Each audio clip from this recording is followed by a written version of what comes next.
माझ्या चिमुकल्या कानाला तुझी कुजबुज ऐकू येईल, माझ्या चिमुकल्या कानाला तुझी कुजबुज ऐकू येईल।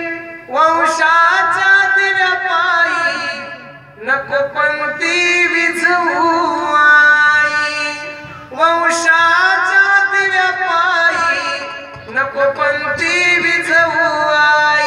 या जगातला सगळ्यात श्रीमंत बाप आणि सगळ्यात सुखी बाप तोच आहे की त्याला पोरग नाही विठ्ठल।